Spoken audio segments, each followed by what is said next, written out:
Well, I got a couple of interesting things in the mail.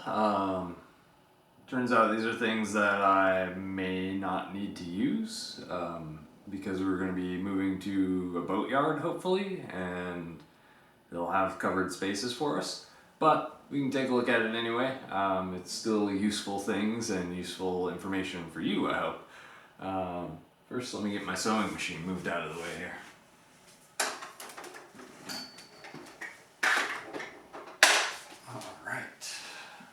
So, here we have a Sealer Plus 8. This is an 8-inch impulse sealer, and basically it just means that it gets hot really fast, and it's meant for sealing plastic. Ooh, looks pretty nice. Whoa, easy there. Yeah, so you just slide a piece of plastic in here, and when you bring the bar down on it, it gets hot and seals the plastic. So if you've seen like a vacuum sealer would have this is like a vacuum sealer without the vacuum. It's good for making little plastic baggies or things like that, but we're going to use it for something slightly different. So put this back here for the moment. I got my pocket knife. If you're a guy or a girl and you don't carry a pocket knife around and you work on a lot of things, you're missing out, because I use pocket knife all the time. Lee made fun of me when I first started carrying this. Well, when she learned that I carried one, she thought, oh, it'd be totally useless, and now she calls it my handy dandy pocket knife, because I use it all the time.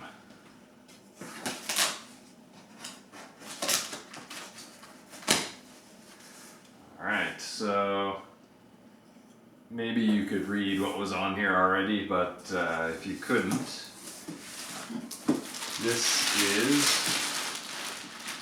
a very large roll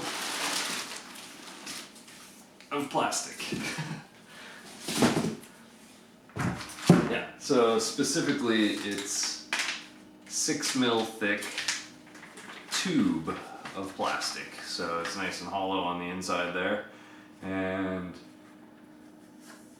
you know, I was thinking about how am I going to cover the boat if it's out in the middle of a field or the equipment yard or parking lot or whatever. I'll need to cover it so that I can paint it, and maybe I need to heat up the air around it and the hull so that the area is warm enough that I can get it painted. Yeah, so this was my idea. Rather than building a 20-foot tall by 50-foot long by 20-foot wide temporary wooden structure and covering that with plastic, I thought, well, they make inflatable tents and they make inflatable painting booths.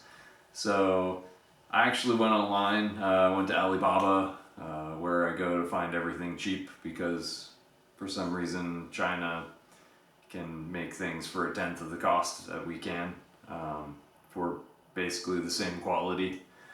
Yeah, so I went to Alibaba and got a few quotes, and the prices weren't super unreasonable, but it was more than I wanted to spend, because they're making inflatable painting booths that will last years and years and years, and I needed one that I could use for 3 weeks, you know, so I got the idea of, well, it's just plastic tubes. I can find plastic tubing, and I can get an impulse sealer to, you know, to seal it shut, and then I just have to inflate it with air, so that can't be that hard.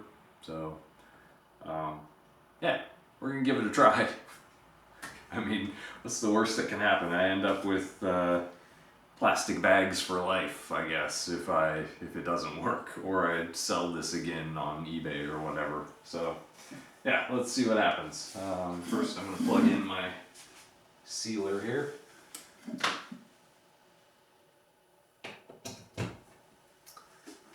go. And let's cut off a little chunk of a bag. Now, an interesting thing people wonder about is, okay, so you've got this impulse sealer, how are you going to make the valve for it? Or you've got a bag, how are you going to make the valve for it? And turns out that there's a really easy way to do that has no moving parts, no mechanical parts. The other nice thing about these is that they don't get hot until you pull the arm down. For this one anyway. Some of them are hot all the time, so do be careful. Alright, so I'm going to seal the end of this bag. See how that works. Sometimes you have to play with the settings. Make sure you get a good seal.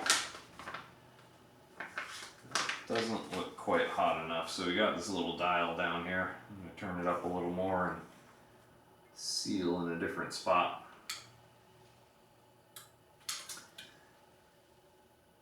Yeah, that was too much. It's burning through the bag at that setting, so dial it back just a little.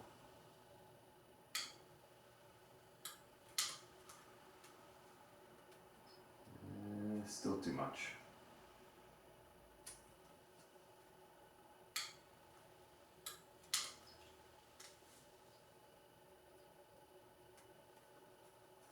Okay, I'm gonna call that good. Maybe just a little bit less. Alright, so for the valve, I've just cut a small section of tubing here. And I'm just gonna seal both of the edges shut.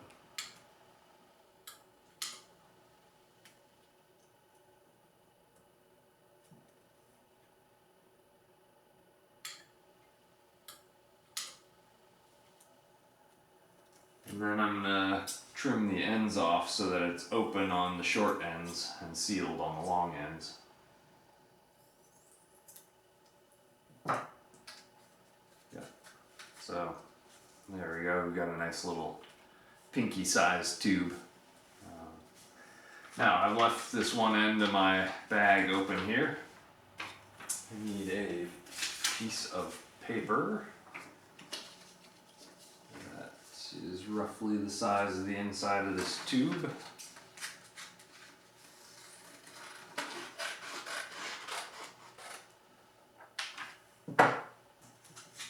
So the idea is we slip the paper inside of our valve,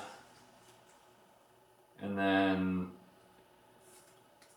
the plastic won't seal well to the paper, and then it prevents the valve from sealing shut along its length anywhere. And then we just slide the valve up inside. Of course, this is what we're using to inflate, so if you're going to blow it up with your mouth, leave a little bit of the valve hanging out. And we've got a significant amount inside, and I'll show you why that's important here in a second.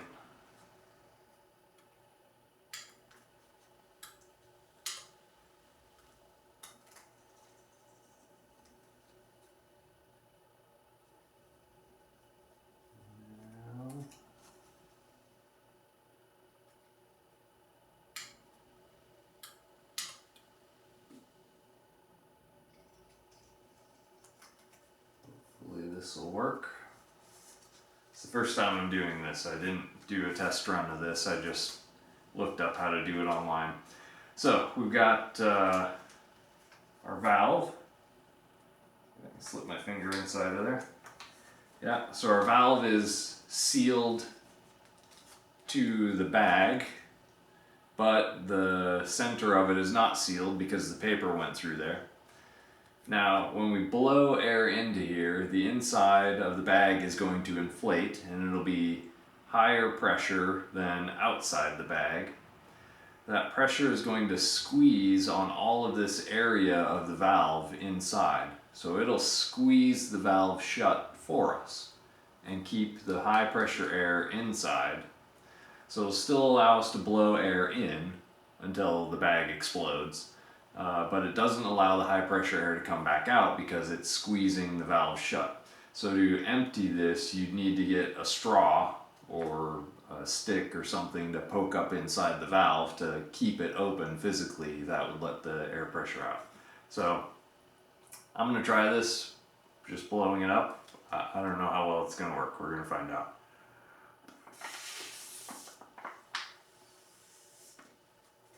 So there we go. And you can squeeze the air out of it. Probably if I had a softer valve material, it would seal up better. But